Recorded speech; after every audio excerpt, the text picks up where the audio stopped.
My town has a strange rule. If a woman knocks on your door asking for water, you let her in, no matter what. Legend says she's been here for over 300 years. Zuriel, the witch. There are 5 rules.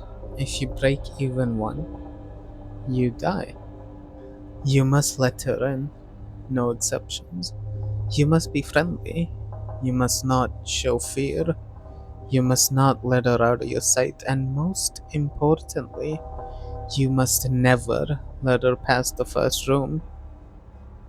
People don't talk about it openly, but every house in this town keeps a glass of water by the door just in case. I never believed any of it until last Friday, that is.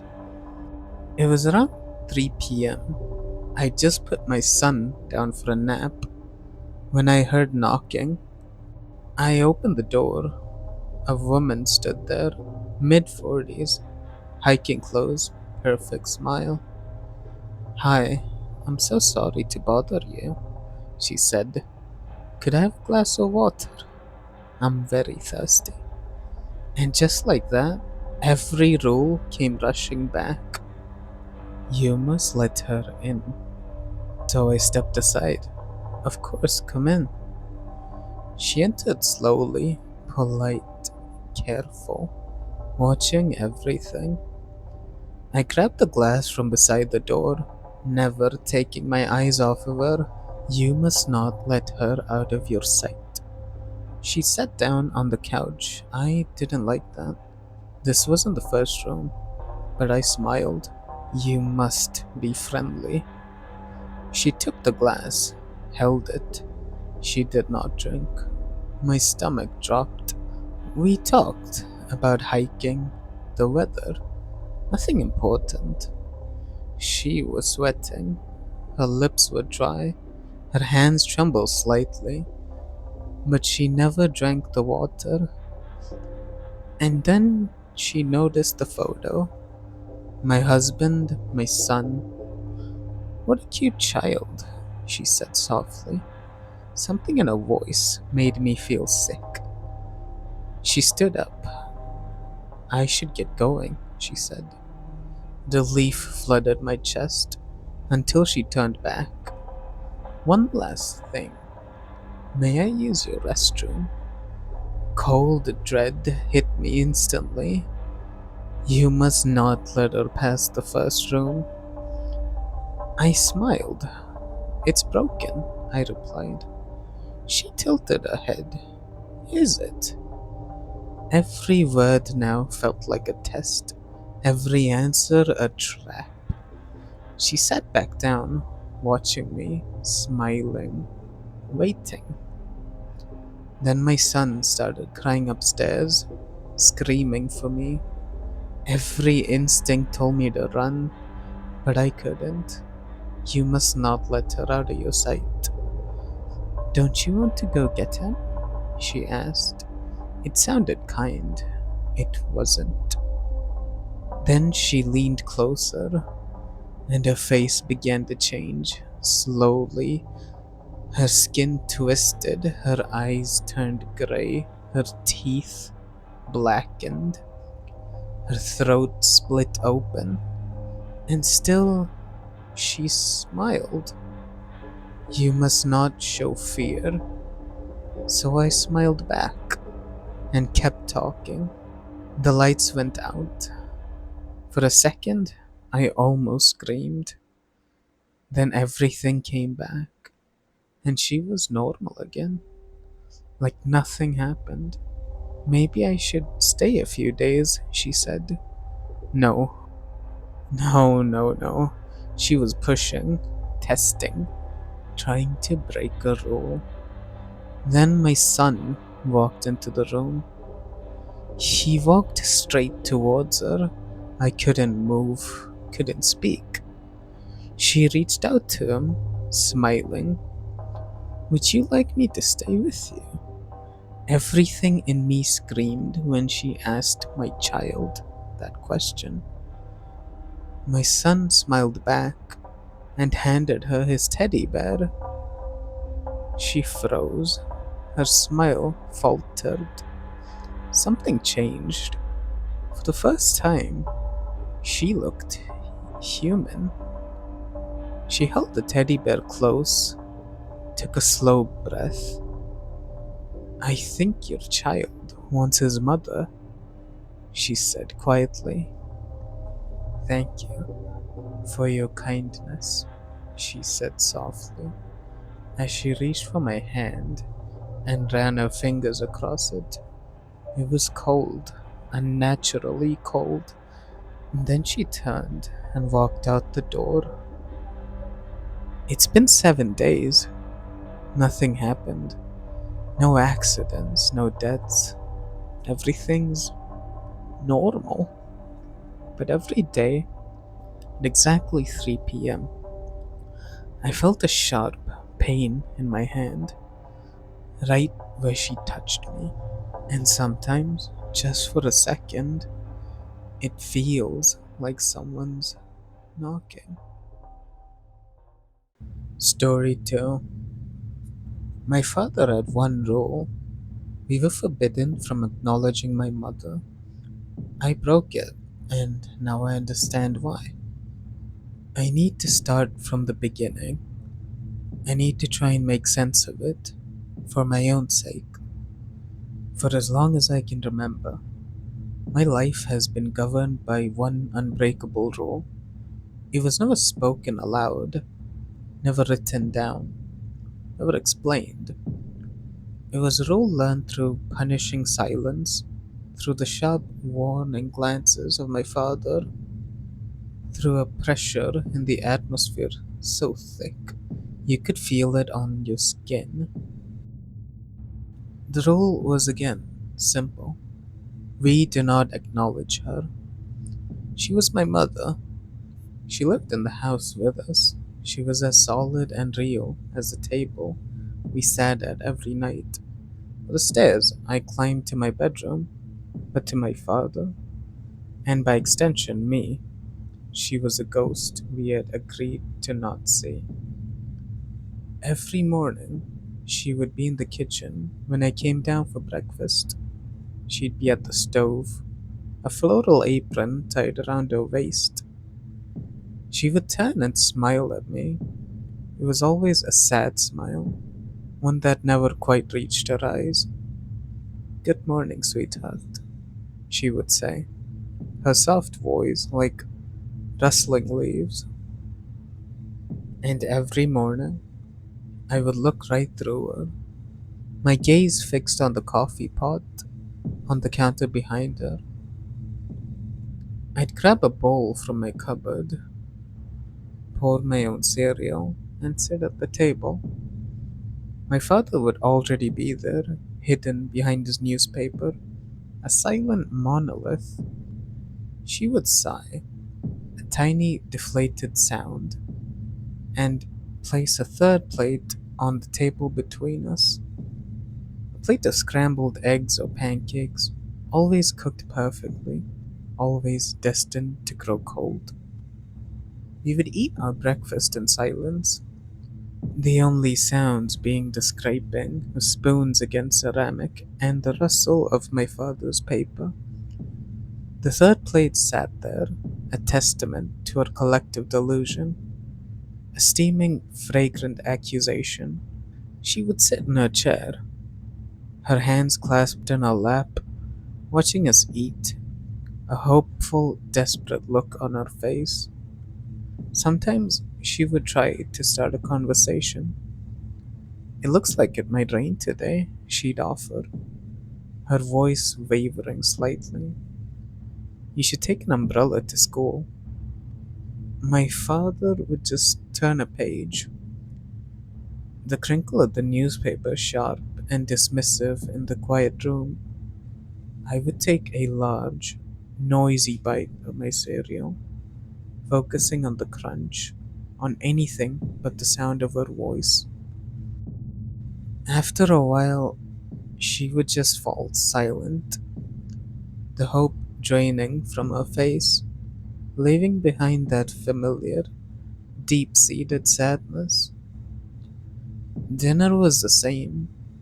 She'd cook a full meal, something that smelled incredible, filling the house with the scent of roasted chicken or baked bread. She'd set three places at the table, complete with napkins and silverware. My father and I would sit, and she would serve us, placing food on our plates, her movements graceful and practiced. Then she would sit down to fill her own plate and try to engage us. "How was your day at work?" she'd ask my father. He would grunt, his attention fixed on cutting his meat into precise geometric shapes. "And school? Did you have that big test today?" she would ask me. I would mumble something non-committal, my eyes glued to my plate, shoveling food into my mouth to avoid having to speak. The charade was suffocating. It was a constant, exhausting performance. Every single day was a rehearsal and a live show of pretending this woman, my own mother, did not exist. I grew up in a house with three people, but I was raised in a world that acknowledged only two. For years, I just accepted it. Kids accept the most bizarre circumstances as normal. It's all they've ever known. The sun rises, the sky is blue, and we don't talk to mom. It was just a fact of life. I learned to tune her out, to blur her from the edges of my vision. She became a piece of the background, like a painting on the wall you no longer notice. But as I got older, moving into my late teens and my early 20s, the acceptance began to curdle into something else. First, it was confusion, then a deep, gnawing guilt. I started to really look at her. I saw the fine lines of sorrow etched around her eyes. I saw the way her shoulders slumped when we ignored her, the way she would sometimes touch the back of my father's chair as she passed. A longing for contact that never returned. I saw a woman who was so profoundly, devastatingly lonely, trapped in her own home. My perception of my father had shifted too. The silent, stoic man I had once seen as a protector started to look like a tyrant. His role was strange, cruel. It was a calculated daily act of emotional violence. What had she done to deserve this? Had she an affair? Had she done something so unforgivable that I was too young to remember? Whatever it was, this punishment seemed monstrously out of proportion. It was a cold, quiet form of torture, and he had made me his accomplice. The resentment built slowly, a pressure behind my ribs. I started to have trouble sleeping. I'd lie in bed and hear the faint sounds of her weeping from her bedroom. It was a soft, muffled sound, the kind of crying you do when you're trying not to wake anyone, and it broke my heart. How could my father lie beside her every night, hear that, and do nothing? What kind of man was he? I began to see his actions as a grotesque form of misogyny, an exertion of absolute control. He had erased her, he had stripped her of her voice, her presence, her very existence within the family she had built. And I had helped him. Every silent breakfast, every ignored question, I was tightening the screws. The breaking point came last Tuesday. It was miserable, rainy, the kind of day that makes the whole world feel grey and damp. I was in the living room, trying to read, but the words just swam on the page. She came in and stood by the window, watching the rain streak down the glass. She wasn't trying to talk to me, she was just standing there, looking out at the world she was a part of, but couldn't seem to touch. She started humming a simple, sad lullaby. It was a melody that felt vaguely familiar, like a half remembered dream. I felt a lump form in my throat. I watched her reflection in the dark window pane, a translucent figure against the storm tossed trees outside. Her shoulder was shaking almost imperceptibly. She was crying again, silently. Something inside me snapped. Years of pent up guilt, of quiet rebellion, of love for this woman I wasn't allowed to know. All of it came rushing to the surface. It was wrong. This whole thing, this whole life, was fundamentally, grotesquely wrong. I couldn't be a part of it anymore. I waited until I heard my father's car pull out of the driveway for his weekly trip to the hardware store. It was a ritual for him. Every Tuesday evening, a couple of hours to himself, the house fell into a new kind of silence, one that wasn't enforced, but was simply empty. Except it wasn't empty, she was still there. I found her in the kitchen, washing the dinner dishes, her back to me. My heart was hammering against my ribs so hard. I felt like she must be able to hear it. My mouth was dry. I felt like I was about to break a law of physics, like the universe itself might fracture if I spoke. I took a deep breath. Mom? The word felt alien in my stomach, heavy and clumsy. She froze, her hands submerged in the soapy water, completely still. The silence that followed was more profound than any I had ever experienced in that house. It stretched for what felt like an eternity. Slowly, she turned around. Her face was a mask of disbelief. Her eyes, wide and glistening with tears, were locked onto mine. She looked at me as if she was seeing a miracle. Her lips parted, but no sound came out. She just stared, her expression shifting from shock to a dawning, radiant joy that was so pure it was painful to watch. You can see me, she whispered, her voice choked with emotion. A single tear traced down her cheek. Oh, my sweet boy, you can finally see me. Her words confused me. They landed strangely, but not quite fitting the situation. I took a step closer. What are you talking about?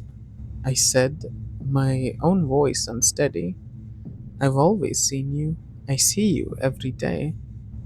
Her brow furrowed in confusion, but the smile didn't leave her face. It was as if she couldn't bear to let it go. But you never, you never looked at me. You never spoke. Dad, I said the word tasting like poison. It was him. He told me not to. It was his role. I was I was a kid. I was scared. I didn't know what to do. But I'm not a kid anymore. And it's wrong. What he's doing to you is wrong. Understanding washed over her face, followed by a shadow of that old sadness. She reached out and took my hand. Her skin was cold, surprisingly, like marble that had been left in the cellar, but her grip was firm and real. Your father, she began, her voice trailing off. She shook her head. He's had a hard time. He does what he thinks is best. But it's okay now. It's okay. This can be our secret, can't it? Just between us. I nodded, my throat too tight to speak. The relief that flooded me was immense, like I'd been holding my breath my entire life and had finally been allowed to exhale. We stood there for a long time, just holding hands in the quiet kitchen. She told me how much she loved me, how she had watched me grow up, proud of the man I was becoming. She asked me about school, about my friends, my life. It was a torrent of questions, years of unspoken love and curiosity pouring out of her. We talked until we heard the sound of my father's car on the gravel driveway. A sudden panic seized us. She squeezed my hand one last time, a conspirational smile on her face. Our secret, she whispered. And then she turned back to the sink, resuming her washing as if nothing had happened. I bolted from the kitchen, my heart racing. I made it to my room just as the front door opened. The rest of the evening passed as usual in the suffocating silence. But this time it felt different. It was charged with my secret. When she looked across me at the table, there was a new light in her eyes, a shared knowledge. It was the first time in my life I felt like I had an ally in that house. We continued our secret conversations for the next few days. Whenever my father was out, we would talk. I learned about her favorite books, the music she loved, the places she dreamed of traveling. She was vibrant and intelligent. She was a whole person, a person my father had tried to bury, and with every word we shared, I felt like I was helping her claw her way out of the grave he dug for her. My anger at him grew with every passing day. He was a monster, a quiet, methodical one who had stolen my mother from me. I started to think about what to do. Should I confront him?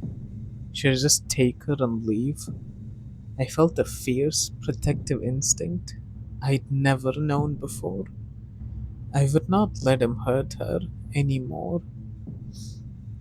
Then came yesterday morning. I woke up and the house was silent, too silent. There was no smell of coffee brewing, no sound of my father's radio murmuring. The morning news from the kitchen just laid there on volume. I lay in my bed for a while, waiting, but the silence stretched, becoming unnatural, unnerving. I finally got up and went downstairs. The kitchen was empty. The coffee pot was cold. The newspaper sat on the porch still. The prickle of unease ran down my spine. I checked the whole ground floor. No one. I went upstairs and knocked on the bedroom door. No answer. I pushed it open. The room was empty. The bed was neatly made. My father's side of the closet was still open, his clothes hanging in the usual meticulous rows.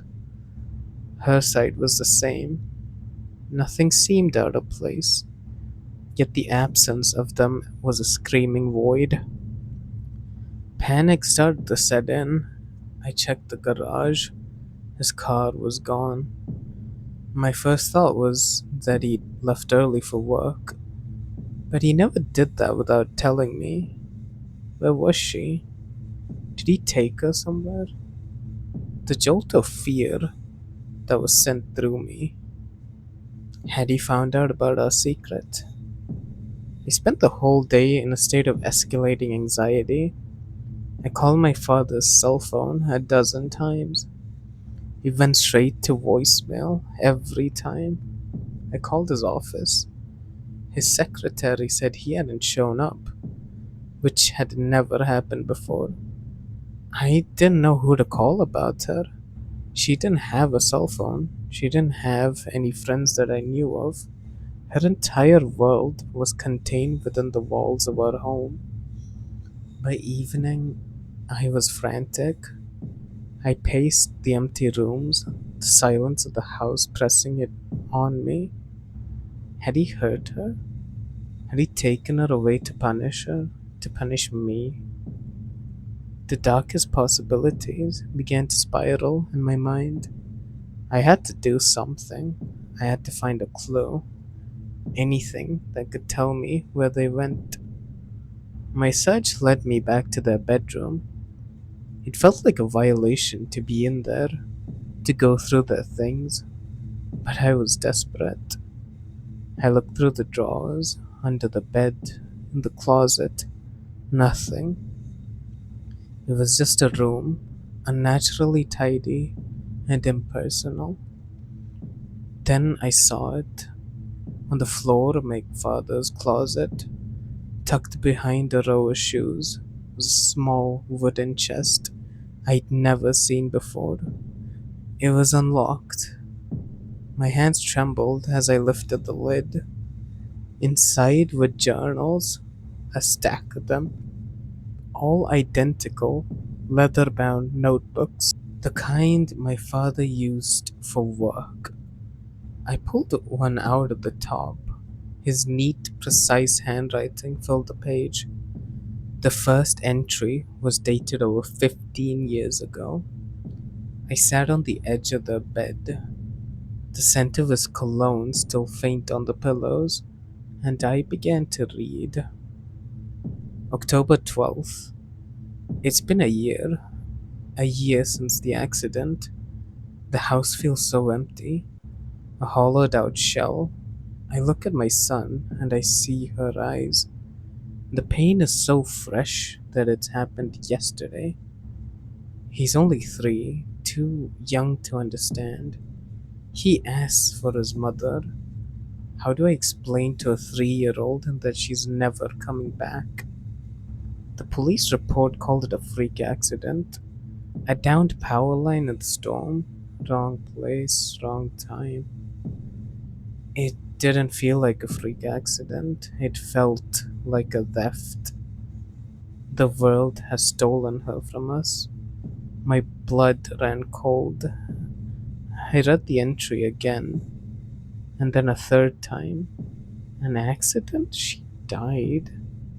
No, it was impossible. I'd just spoken to her yesterday. I held her hand. It was a mistake. A different journal. Something. But it was his handwriting. His room. I kept reading, a sense of dread coiling in my stomach. May 3rd, 2 years later. He did it again today. He was playing in the living room with his blocks, and he just stopped and pointed towards the kitchen. He said, Mama is making cookies. I went in, of course. The kitchen was empty. I told him Mama was in heaven, like we've practiced. But he shook his head.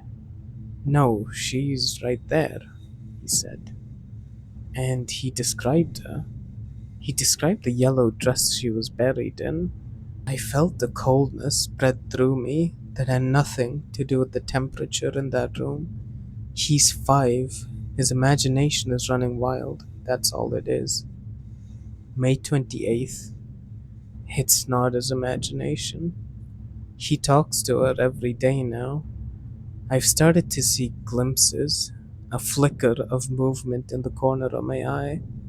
And he says she's walking past, a faint scent of her perfume in a room she's supposedly just left. This morning, I was in the hall and he was in his room, chattering away. I asked who he was talking to. Mama, he said, she's singing me a song. And then I heard it.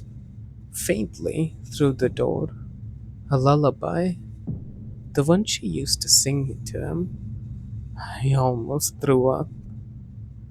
June 15th. I confronted it today. My son was sitting on the sofa, talking to the empty space next to him. I stood in the doorway and I said her name. I asked what she wanted. My son looked at me, his eyes with fear, and the air in the room grew heavy, cold. A pressure built against my eardrums. I felt a sense of malevolence, of pure hatred directed at me. It looked like her, it sounded like her. But when I forced myself to look at the spot my son was staring at, I saw it, just for a second. The shape of it was there, but the eyes were black pits, empty and ancient, and wrong. This thing was not my wife. My wife is gone. This is something else, a parasite wearing her memory. My breath hitched in my chest. I felt a wave of nausea. This was insane. He was insane. He was grieving. He had gone mad. That had to be it. I gripped the journal tighter, my knuckles white. July 1st. I've tried everything: priests, mediums, paranormal investigators. They either think I'm crazy or they leave the house pale and shaken, telling me they can't help. One of them told me it's a mimic, a shade. He said it's drawn to the grief, to my son's energy, and it seems it will never truly leave us. Even if we left this place, it will just follow. He said the worst thing we could do is give it what it wants: acknowledgement. Attention is sustenance, recognition is power. If we feed it, it will grow stronger, it will latch onto him, and it will consume him. So I have a plan. It's a terrible, cruel plan. My son will hate me. It'll make me a monster in his eyes, but it's the only way I can think of to protect him. We have to starve it. We have to pretend it isn't there. We have to cut off its food supply. We will not look at it. We will not speak to it. We will not acknowledge its existence. We will live in this house with a ghost and pretend we are alone. May God forgive me for what I am about to do to my own child. The journal fell from my hands, landing with a soft thud on the carpet. The room was spinning. Every memory of my childhood, every silent dinner, every sharp glance from my father, it all rearranged itself into my mind, into a new and terrifying picture. I scrambled for the last journal, the one from this year. My hands were shaking so violently I could barely turn the pages. I found an entry from last week, Tuesday. He spoke to it tonight. I knew it was coming. I've seen the way he's been looking at it lately. The guilt in his eyes. He thinks I'm the villain. I suppose I am. I would rather he hate me and be safe than love me and be lost. But now he's broken the rule. He's opened the door. When I came home, the air in the house was different, thicker, charged, and it looked stronger, more solid. The sadness in its eyes has been replaced by something else: triumph. I have to end this. The old man, the one who called it a mimic, he gave me a final option, a last resort. He said if it ever got to a true foothold, If it ever fed enough to become fully anchored here, there was a ritual, a way to bind it, but it requires a sacrifice, a trade, an anchor for an anchor. He told me that it would probably kill me, but what life have I been living anyway? A jailer in my own home, hated by my own son. If this is the price to set him free, I will pay it. He's talking to it again. I can hear him whispering in the kitchen. I love you, my son. I hope one day you'll understand, and I hope you'll forgive me. That was the last entry. So his disappearance and the car being gone, he went to perform the ritual, to sacrifice himself, to save me from that thing that took my mother's form. My blood turned into ice water. I thought of her hand in mine, how cold her skin was. I thought of her words, "You can finally see me," as if my sight was something to be earned. I thought of her triumphant eyes across the dinner table, and then I heard it, a soft, sweet sound from the bottom of the stairs, humming, a strange tune she was humming by the window. A floor creaked in the hall downstairs, then another. I scrambled off the bed, my body acting on pure instinct, and threw the lock on the bedroom door. The click sounded deafeningly loud in the silence. I backed away from the door, my heart trying to beat its way out of my chest. My eyes darted around the room, looking for an escape that wasn't there. The window was 2 stories up.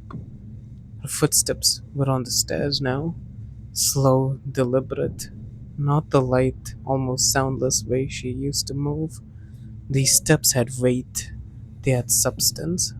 She was stronger now, and I had made her stronger. The humming stopped right outside the door. "Sweetheart." Her voice, it was my mother's voice, but it was different. It was coated in a thick, glowing sweetness that made my skin crawl. "Are you in there?" I was so worried. I woke up and the house was empty. I pressed myself against the far wall, my hand over my mouth to stifle my own ragged breathing. "I talked to your father," she called through the door. The sound was so clear, it was like she was standing right next to me. "He called. He's so sorry, honey, for everything." He explained it all. "He knows he was wrong to keep us apart." My mind screamed, "Liar, liar, he's gone. You know he's gone." "He said he just needs a few days to clear his head," the sweet voice continued. "But he gave us his blessing. He wants us to finally have time together. Just you and me. Isn't that wonderful?" Silence. I held my breath, praying she would think I wasn't there, that she would just go away. "I know you're in there, honey. I can feel you," she cooed. "Come on, open the door. I'm going to make you some pancakes, just like I used to." She never used to make me pancakes. "Please, son, don't shut me out again. Not after you finally let me in. It's all going to be okay now. I'm here. I'll take care of you. We'll be a proper family." The words hung in the air, thick and venomous. A silence followed, stretching for a few agonizing heartbeats. Then a new sound, a soft metallic scrape.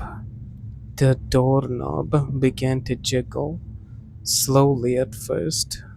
Then the force raised, a click, rattle. My breath caught in my throat. It was trying to get in. It was physically trying to reach me.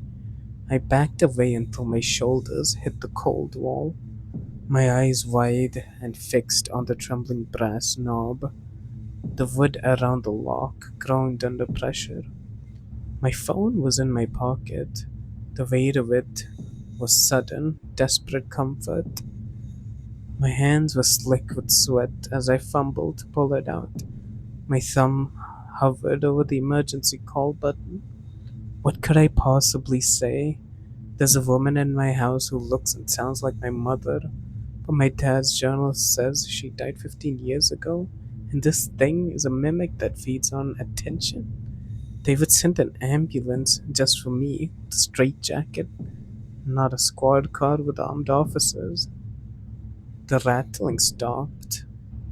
For a moment, there was nothing, a profound, terrifying quiet. And then a new sound began, a soft, rhythmic scratching on the other side of the door, like long fingernails dragging slowly, deliberately, down the grain of wood. Scrape, scrape, over and over. A sound that was patient and possessive. That was it. I didn't care how crazy I sounded. I stabbed the call button. A calm voice answered, 911, what's your emergency? I cupped my hand over the speakerphone, my own voice a choked, ragged whisper. There's there's an intruder in my house. I'm locked in my bedroom upstairs. Can you describe them, sir? The dispatcher asked, her voice perfectly level. The scratching continued, a counterpoint to her professional calm. I I can't. I haven't seen them. I just hear them. They're outside my door. Please, you have to hurry. There was a fractional pause on the other end. A unit is on its way, sir. Can you stay on the line with me? No, I whispered, my eyes locked on the door. I can't make any noise. I ended the call before she could protest. The scratching stopped the instant the call disconnected, as if it heard, as if it knew. The silence that rushed back in was somehow heavier, more menacing than before. It's waiting. It knows I've called for help. It knows its time might be limited. Or maybe it's enjoying this. I'm trapped in this room. I've called the police. I don't even know if they can do anything. I don't know what they'll find when they arrive. What if it's just gone when they get here? They'll find my dad's journals. They'll see the state I'm in. And they'll think I'm the one who's broken. But all I can do is wait for them. I'm writing this down, getting it all out as fast as I can on my phone. I need someone to know the truth. I need you to know what really happened, in case they don't believe me, in case something bad happens to me before they get here. Story number 3. The government has just deemed me unborn. When it first announced, my mom tried to send my brother and me away. Our elderly are our most precious population, our 70-year-old president announced via public broadcast. That is why, effective immediately, all individuals under the age of 18 will be designated as unborn and will be subject to compulsory organ donation for those in need. The broadcast was cut halfway through him outlining a yearly lottery where every child under the age of 18 would be put into a draw. Adulthood is when we decide, the president told our horrified nation. If your child deserved to be born, you're going to stay with grandma, Mom told the two of us, ushering us into the car. But we weren't the only ones trying to escape. The roads were packed with cars, families trying to run. We got as far as the Canadian border before Mom was tackled to the ground, a gun pointed at her. My brother tried to run, but he was caught and dragged to his feet. As unborns, we were stripped of our rights. I pretended not to see the man's sickening smile when he pulled the trigger. The guard's lips found my ear, more of a breathy laugh. That includes parents attempting to evade the rules, kid. My brother and I were delivered back home in a police cruiser to find Dad hanging from the ceiling fan. Dad wasn't allowed a funeral, and as unborns, Freddie and I wouldn't even have legal ownership of our parents' bodies until 18, until we were deemed born. My first lottery was in March, spring. The days were warmer, and the sun felt nice on my skin. After my failed attempt to die on my own terms, I was pulled from the tub by the house mother, dressed in white according to the rules, and had taken to the town square. I was shoved into with the other kids, standing in two clinical lines, girls in dresses and boys in pants. Freddie stood at the back, head bowed, his eyes glued to the ground. We had already said our goodbyes the night before. Nora Fleetwood, a man in a suit, held up a folded piece of paper with my name. Maybe I should have dug the razor in a little deeper. I didn't speak, didn't scream. When rough hands grabbed me and pulled me to the front, the crowded kids were forced to clap, forced to be happy that I was about to be revoked of my born status. Thank you. The woman smiled widely at me. Thank you for your sacrifice and your willingness to give back to our nation's elders. Freddie didn't call out my name. He stayed still, frozen. But when I was herded away, I heard him calling out for me. His wild eyes found mine, lips curled into a snarl. Run, he yelled. I didn't run, because there was nowhere else to go. If I ran, I'd be shot in the back of the head, treated like precious cargo. I was gently lifted to the back of the white van for immediate transportation to the nearest hospital, along with five other kids. A needle was slid into my arm by a man in a white gown. I slept for a while, dreaming of what ifs. If that announcement was never made, Mom would still be alive. I would be in my sophomore year of high school. I'd be thinking of colleges, Ivy League, boyfriends, parties. I was half conscious when the bright light blinded me. Opening my eyes, I was inside a clinical white room, my wrists strapped down. I blinked, my flickering gaze finding a tube in my arm. Thank you, a woman's voice that startled me. There was a figure sitting beside my bedside, hallowed in white light. The woman grasped my hand.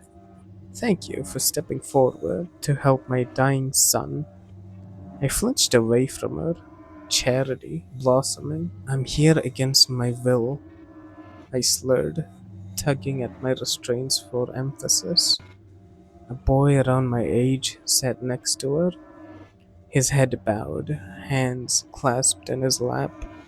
He looked pretty young for an elder. The woman stood slowly, smiling down at the boy. I'll leave you and your donor to speak alone. The boy didn't move, offering a mumbled, sure. When she was gone, I propped myself on the pillows, giving a half hearted yank to the straps pinning my wrists. May I ask? I said, still slightly high on anesthesia. I blew a raspberry, testing my swollen tongue. What skin cream do you use? The boy's head snapped up, and my breath caught in my throat. He was beautiful, almost inhuman, ethereal, porcelain white skin. His head of brown curls was crowned with a bone threaded with flowers and tangled green. Eyes a vivid, unfamiliar shade of green that stole the air from my lungs.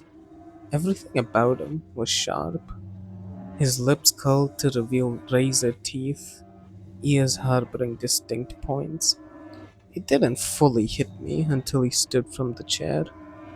You look pretty fucking good for a 70-year-old, I muttered, my voice slurring. I'm sorry, the boy whispered. My heavy eyes tracked his movements, settling on the sharp, cutting wings protruding from his back.